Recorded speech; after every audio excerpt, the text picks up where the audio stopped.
So this guy here is my Mugo pine, and I have been putting off trimming this guy back for quite a while now. He is, when I got it, it was the runt of the pick, and it was not in super great shape. It was not super healthy. It was not very bushy, and by miles it was the smallest one of everything that was there. So I grabbed it because it was on clearance for a couple of bucks. That was a couple of months ago, and you put it in this big pot with a ton of fresh soil, trying to let it get all healthy. And obviously, as you can see, it worked. It was nowhere close to the edges of this pot when I put it in there, but now it is starting to get inverted tapers in places because it has so many of these little branches growing off of some of the splits, and I don't want any of that stuff to get thicker than the actual trunk. So I need to stop putting this off and cut back some of this guy.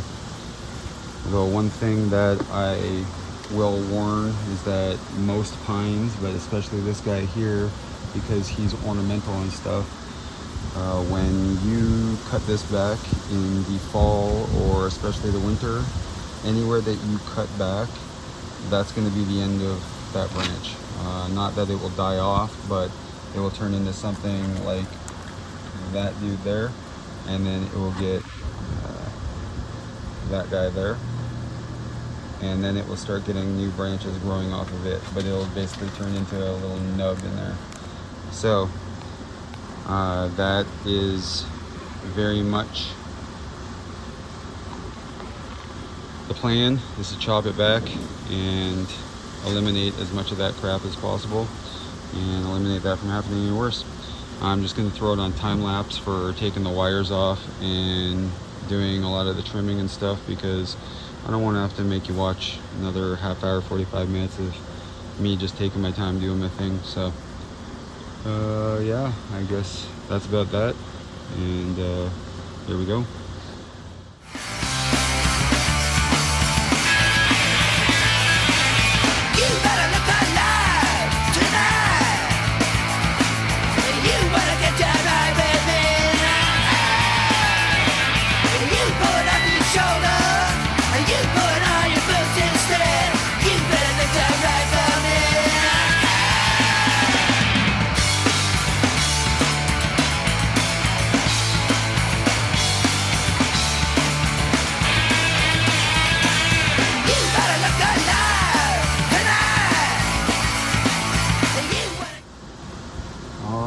So this is the afters now. You can see way more through everything, especially from the top. See, I cut off a fairly significant amount of stuff. Not an insane amount, but it's all about cutting the right things in the right places.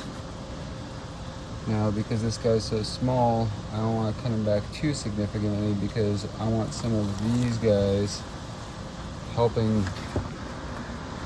bulk everything up down below. As you can see, there's a very healthy root system going and popping up right out of the soil and everything. But I did like a completely different angle before, but now I think I kind of like this being the front. I guess that's the nice thing about putting in a round pot. You kind of get to decide what angle you want to stare at it from.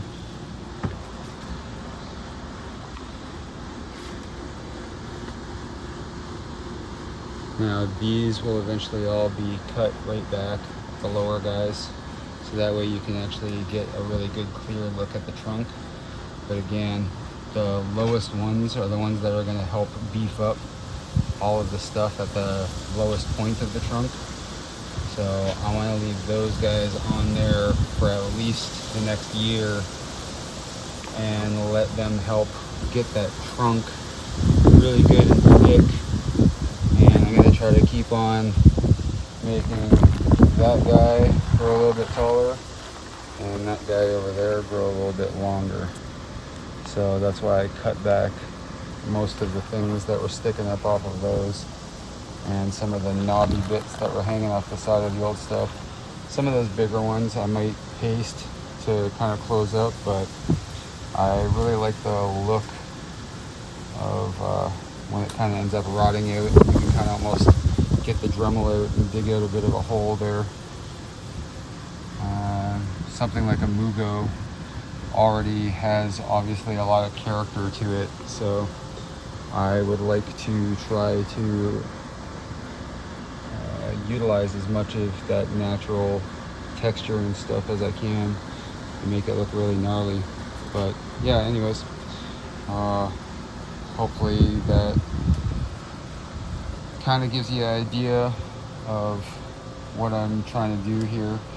At the end of the year, it will probably be again a lot more significant, but this is just kind of a midsummer trim. Try to open up everything that way. When this is sitting out in the yard and the sun's above it like this, you can start getting in at all of that good stuff instead of it all being covered up. Now tons of light is going to get in there, help all kinds of new stuff grow. Start getting a little bit of nicer ramification, because this thing was just sitting alone for so long being unattended that a lot of that stuff down there, the reason that there's a million little knobs is because they just kind of kept on growing wildly in all the directions. So now that it's with me, that will not be the case. It's going to be nurtured and taken care of. But again, like even from an angle like this, you can really see that you can see all the way down inside of everything now. So it's more of just thinning everything out, making sure that the tree is going to be happy. So it's going to go back out in the sun and enjoy the rest of this nice hot summer day. And I'm sure that I will be making another one of these before long, because there is a lot of stuff around that all needs to be maintained, and a lot of the stuff is kind of getting overdue. So for now, thanks for watching, and yeah, I will see you guys again soon. Cheers. And one last thing, Mugo pines are one of the few pines that will reroot and propagate. So those are going to sit in water trays, so that way the bottom of the moss always stays damp. And it could take minimum probably a good month or two before things actually start rooting. So we'll see how they keep. They need to stay out of direct sunlight, but they like a good bright space. So this is just about as good as it gets. I might move them to the front room, but for now they're gonna stay right here and get used to it. So yeah, cheers everyone, see ya.